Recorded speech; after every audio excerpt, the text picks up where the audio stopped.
Good afternoon and welcome to the Health Promotion Seminar on Facilitating Learning Effectively, Social Constructivism, Health Literacy, and RNAO's new L.E.A.R.N.S model.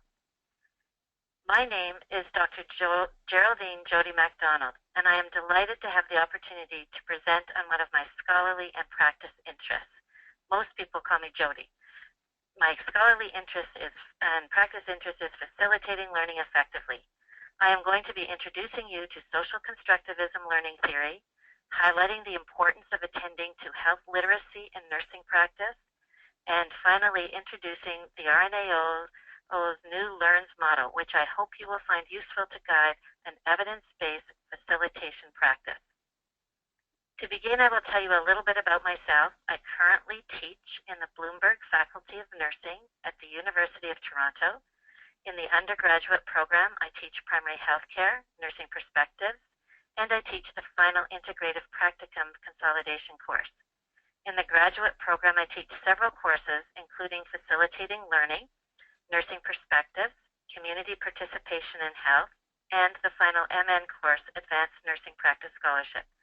I am also affiliated with the Family Care Office at the University of Toronto, and here I facilitate learning with expectant parents who are students, staff, or faculty, and will be starting a Grandparenting 101 course, Becoming a Grandparent, tomorrow, a session for new and expected grandparents to update their knowledge of safe infant care.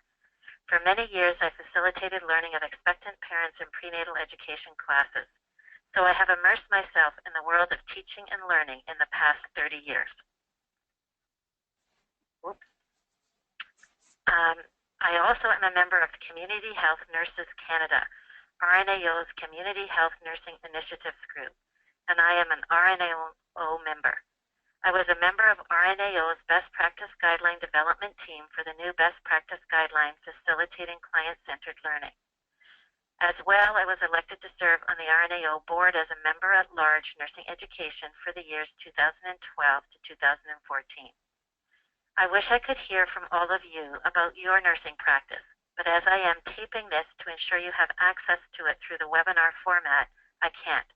But I can imagine who you are, and I imagine that, like me, you are all committed to improving client health outcomes.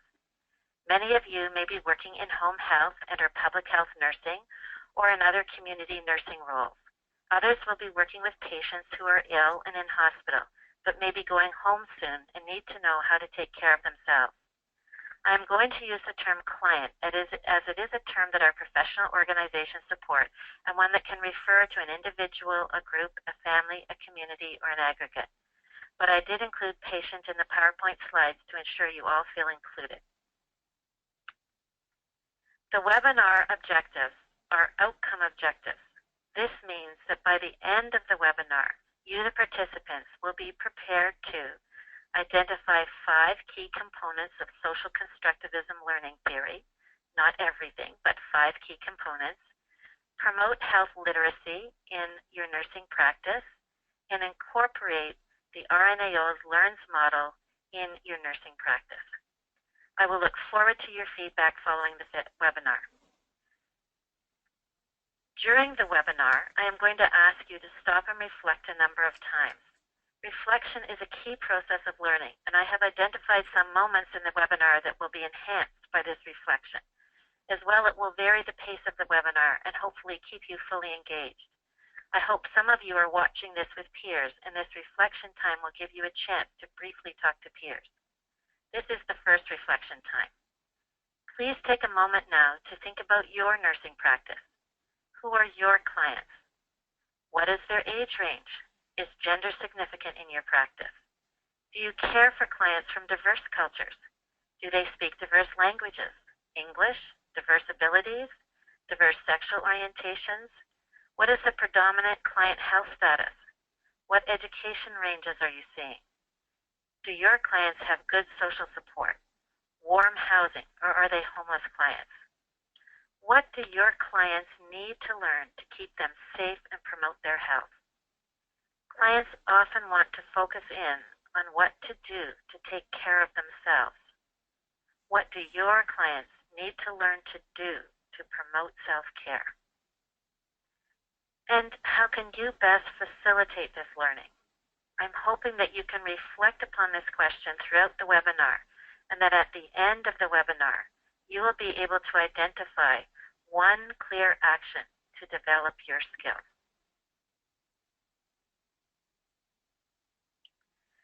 Nurses spend a lot of time facilitating learning. Collectively, nurses care for clients throughout the lifespan with unique health illness experiences and a range of diverse learning needs.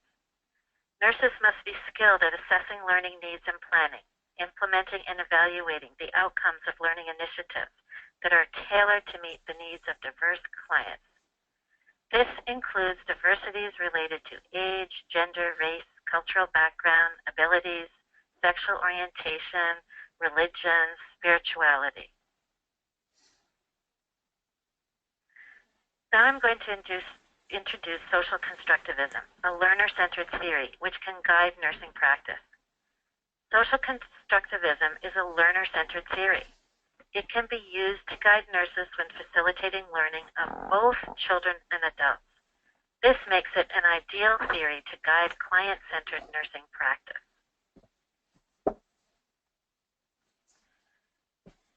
I've stated that social constructivism is learner-centered, but maybe we should talk about the differences between teacher-centered and learner-centered theories and practice. Teacher-centered approaches have benefits, such as large lectures being efficient and less costly for large groups of learners. But learner-centered approaches engage students more deeply, and thus they have better learning outcomes. In a learner-centered approach, the teacher holds the power over the learner.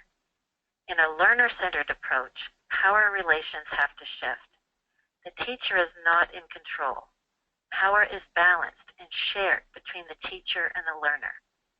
Teachers and learners need to dialogue together and identify learning plans that will meet the learner's needs and expectations. The focus of a learner-centered approach is to meet the needs of the learner. This is closely aligned with client-centered nursing practice. The role of the nurse or healthcare professional is a supportive role rather than a central role. The central role is that of the learner who is learning actively. Tailoring requires the teacher to assess learning needs and plans with clients and negotiate plans that will meet the client's needs. Many nurses say that their practice is guided by adult learning theories. They are able to identify key principles that guide adult education, but may not be aware of the author of the principles or the perspectives and values of the author. There are many adult learning theorists, and they have well-articulated adult learning theories. But similar to nursing theories, they have specific approaches, and their work is most useful when the nurse knows their theory in some depth. Some adult learning theories are more teacher-centered, others are more learner-centered, so these could be explored in more depth. I am not suggesting that all nurses have to adopt social constructivism as a theory to guide their practice. Rather, I am inviting all nurses to explore social constructivism and consider how it might enrich their facilitation practice. Social constructivism is a learner-centered theory, as I've already said, and many theorists write about social constructivism, some of whom are writing and researching how to guide the learning of children, while others research how to guide the learning of adults. So from nursing practice perspective, social constructivism is very flexible and can be used to guide the practice of any and all nurses. As a learner-centered theory, it leads to deeper, more meaningful learning outcomes. This translates into better health outcomes for our clients.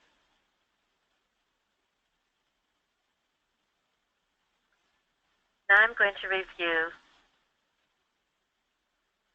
5 of the key components of social constructivism.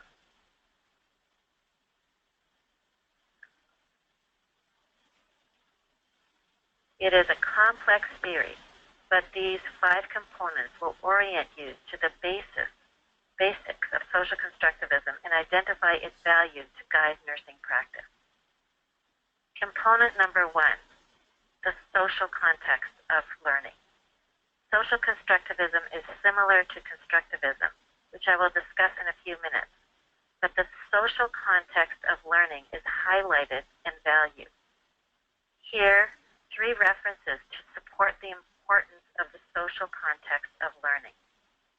Learning is a social activity and involves thoughts, feelings, and actions. The lead author, Clive Beck, is a retired professor at the Ontario Institute for Studies in Education, University of Toronto. His research was with children and with teachers who were teaching children.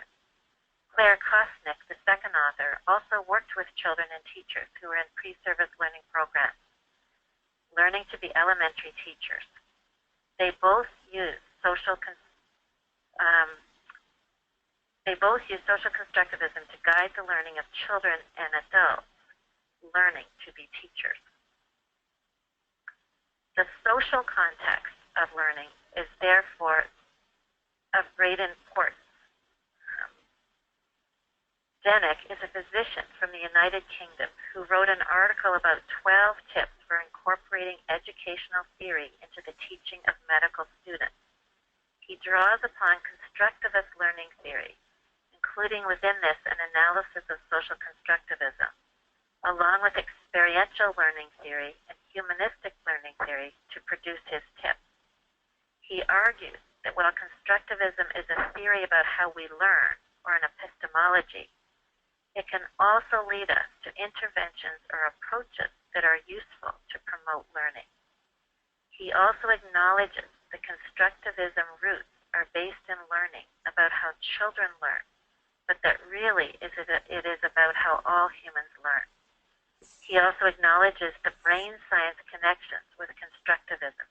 He identifies as cognitive neuroscience. The sociocultural context influences learning.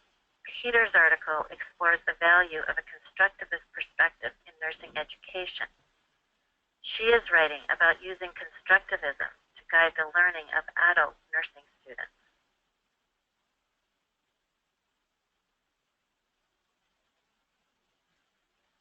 Social constructivism, component number 2, linking previous and new learning. This is an important quote from Peters. Constructivism endorses the building of knowledge on previous learning, as opposed to the dismissal of that knowledge, often seen in traditional formal learning settings. It is the challenge of the facilitator to identify previous knowledge as explicitly as possible and create the active learning opportunity for learners to be able to make clear links between their previous knowledge and new knowledge. This is a crucial step in ensuring the learner engages and builds connections between previous and new learning, thus promoting meaning and deep learning.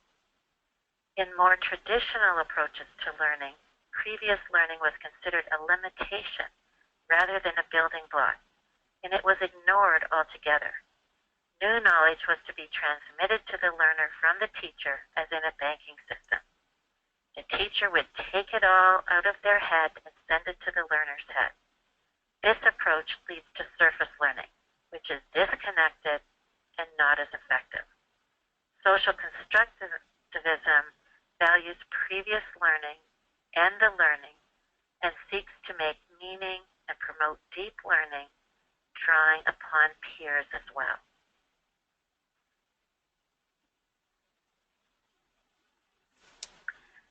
Social constructivism component number 3. Active involvement is required for learning to occur. The term active learning is very hot in the world of learning today. This is a good definition, which speaks to why active learning leads to meaning-making and deep learning. Active learning is an umbrella term that now refers to several modes of instruction, including cooperative and collaborative learning, discovery learning, experiential learning, problem-based learning, and inquiry-based learning.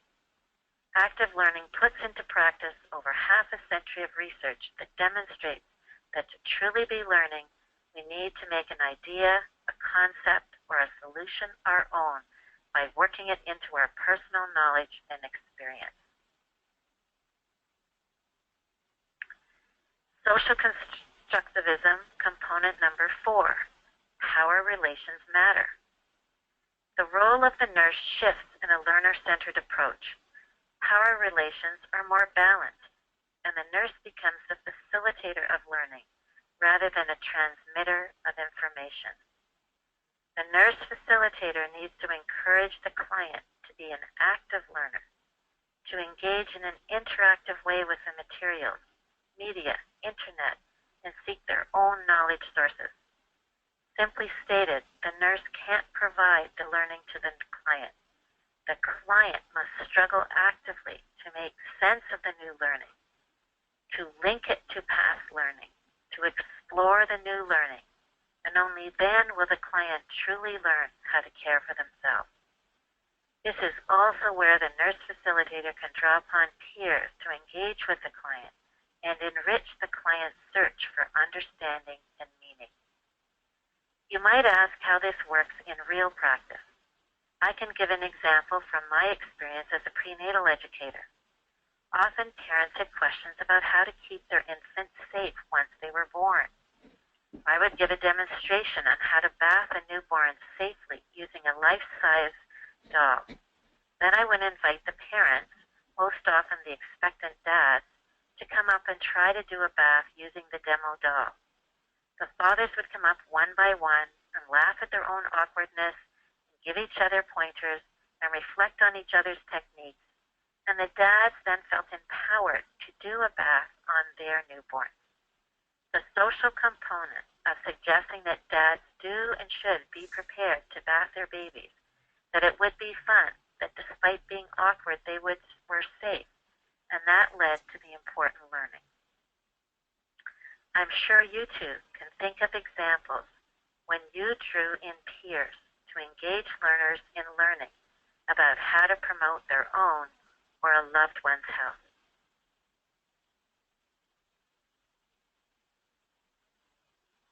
Social constructivism component number 5, responsibility. Ideally, the learner is responsible for their learning. However, clients often need and appreciate the support of the nurse to achieve this, particularly if they are sick or distressed. Don't hesitate to offer key support at a critical moment, but be sure to continually assess the client's abilities and shift over to encouraging the learner to take responsibility for their own learning as quickly as possible. As a visiting nurse, when visiting a new client, I began on the first visit to prepare the client to learn to do self-care. The nurse teacher is responsible for facilitating learning, which includes assessing the learner's needs, planning for learning in partnership with the client, implementing structured learning sessions that are sensitive to health literacy needs, and assessing learning using a teach-back approach. Now it's time for reflection number 2. Think about the 5 components. What are you surprised by? Do you think your teaching approach is learner-centered? If not, what might you need to change?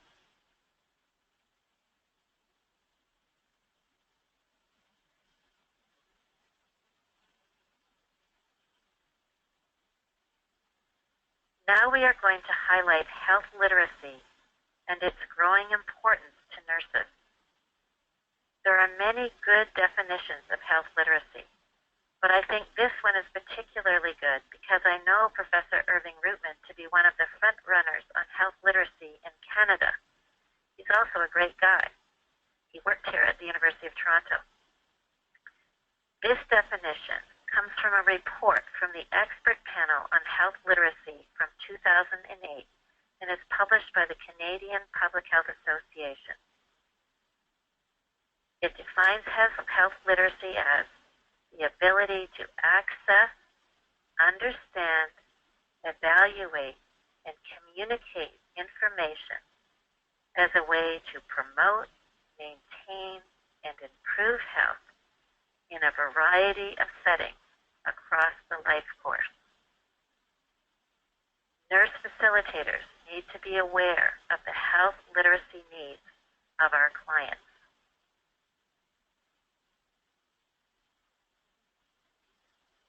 Highlighting health literacy. Why does health literacy matter? Health literacy matters because people with low health literacy and associated low literacy have poorer health outcomes than those with high rates. The most vulnerable people in Canada for low health literacy include seniors, newcomers, those with few years of education, and those on social assistance. But equally important, anyone can, and many people do, experience low health literacy when stressed by illnesses of themselves or loved ones. So health literacy matters because it impacts the ability of our clients to learn crucial self-care that will promote their health.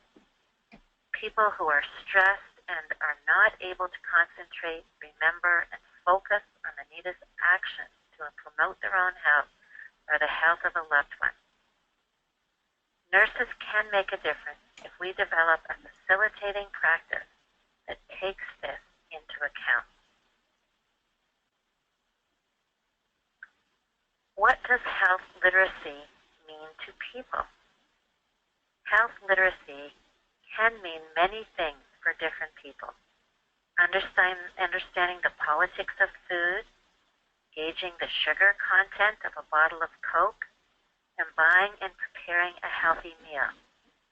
It can imply personal disease management, using a condom, caring for others, navigating the plethora of health information available, and advocating for action on the determinants of personal and community health.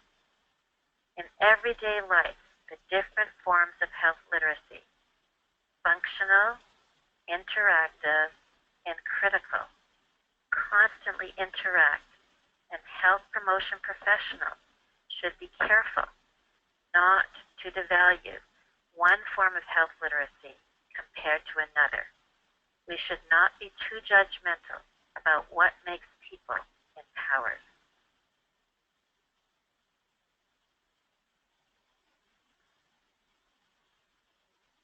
How does health literacy impact the nurse's role in facilitating learning?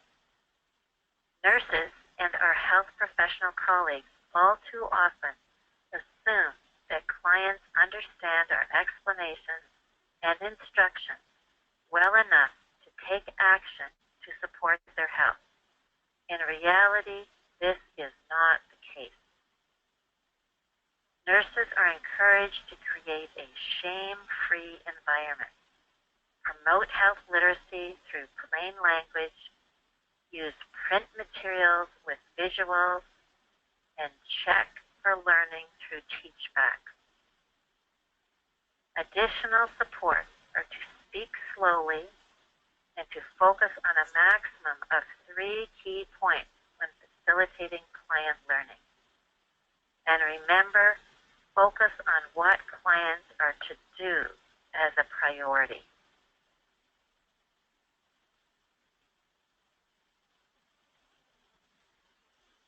Reflect upon how you promote health literacy in your nursing practice now.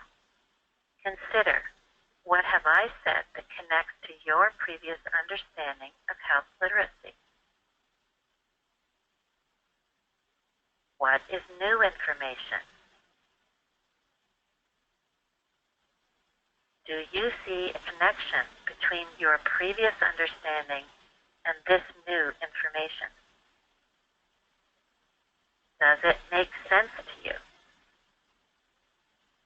Do you think a new approach or a modified approach might help you to facilitate learning of your clients more effectively?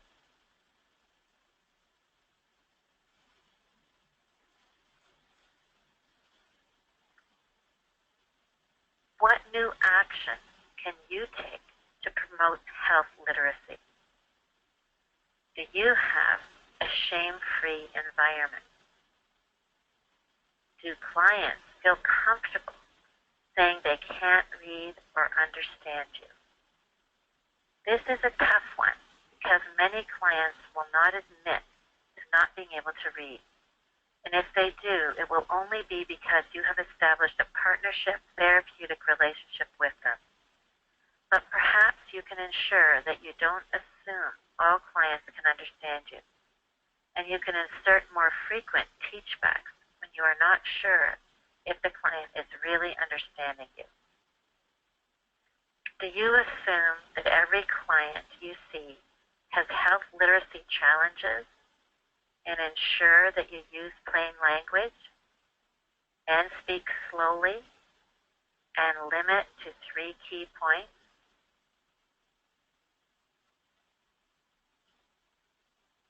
Do you regularly ask clients to repeat back to you what they have understood about how to care for themselves? This is so important as it allows them to let you know if they don't understand and gives you the opportunity to repeat.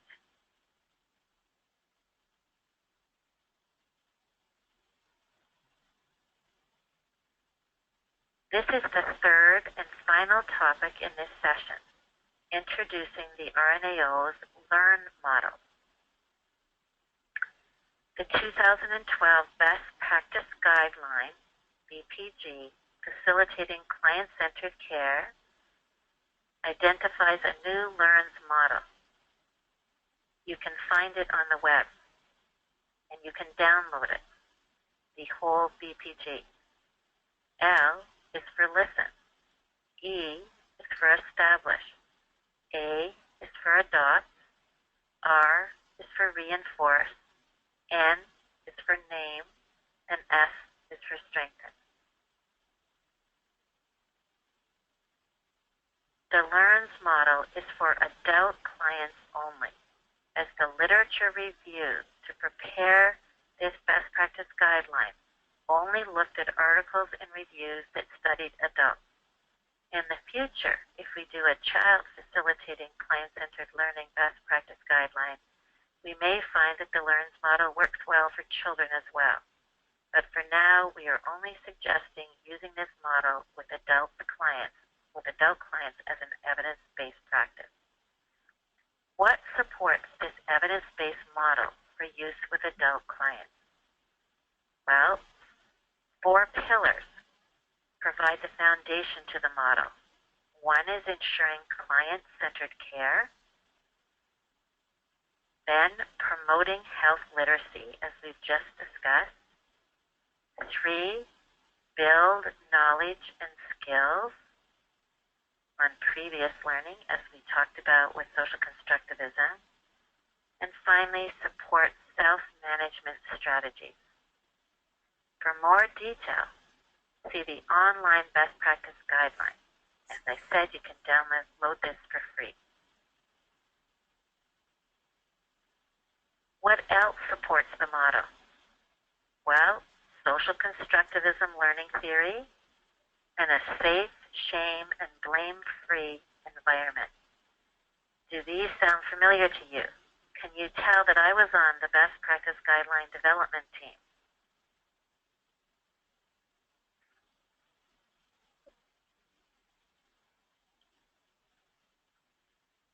How does the model relate to the nurses and the clients? The L.E.A.R.N.S model fits in the intersection of the nurse-client relationship. It is a model that supports the nurse and client working in partnership to promote client health. Let's review the model. Listen to client needs, establish partnership relationships, adopt intentional approaches to every learning encounter. Negotiated, tailored, planned, structured, multimodal, and media.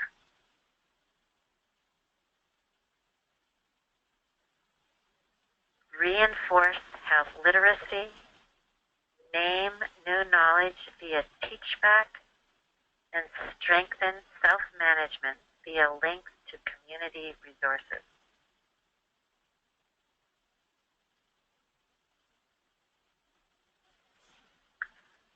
Reflect upon how you might incorporate the L.E.A.R.N.S model into your nursing practice. What aspects of the model is already a part of your day-to-day practice? What aspect is new and would need to be incorporated? What would be your first action to incorporate some or all of the models into your practice?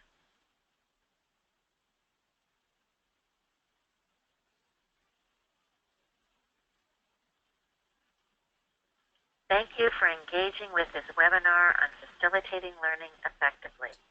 I hope it has helped you to link your previous learning to new learning about the process of facilitating learning effectively. The RNAO Best Practice Guideline on Facilitating Client-Centered Learning is an evidence-based resource that I encourage you to review online. Just Google RNAO Facilitating Client-Centered Learning to find it. Please let me know if I can be of any further support to you as you take new actions to promote health through facilitating learning effectively. References are provided below for you. Have a great rest of the day.